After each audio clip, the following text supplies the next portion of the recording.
CNA, a major insurance company, part of the BFSI industry, 40 billion in revenue, 6,700 employees. The ransomware attack of the whole chain caused the exfiltration of 75,349 PIIs, private information that was leaked to outside. I mean, the impact of this is enormous. Later on, I'm not even talking about the ransomware. Just this August, there were private lawsuits against one of the banks. I'll talk about that, specifically focusing on the Graham-Bailey law, which talks about privacy. We'll mention that as well.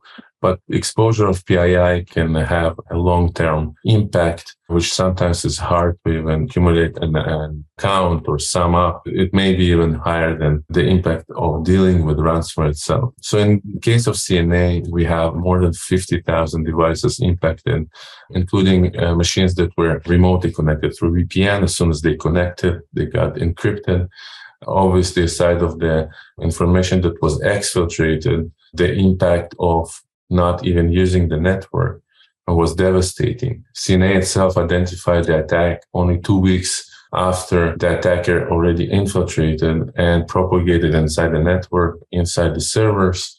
The initial access was quite easy. We're talking about a person that got to a malicious website and downloaded a malicious update through the browser. It's all started with one person, and following that, there were propagation in the environment. We'll not get into the details, but during all that time, there were alerts, there were notifications, there were failure to block and quarantine the event. Essentially, between March 20 to 21, attacker decided to deploy the ransomware after disabling the security tools because they had the highest administrative privileges. So it disabled the current next generation and EDR solutions that were in place and then deployed the ransomware. Couple of interesting points here, the negotiation aspect and the incident response plan that were executed.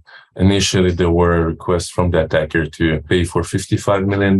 They even said that they will increase the cost if they are not being paid. So essentially, CNA paid around $40 million, which was the record sum or the highest sum that was paid then to just restore the network. Interestingly, some of the researchers as part of incident response found the data and repositories intact and succeeded to get this data. But using obviously the decryptors, CNA succeeded to restore the network. Within 2 months, it took them from the incident to get back to normal.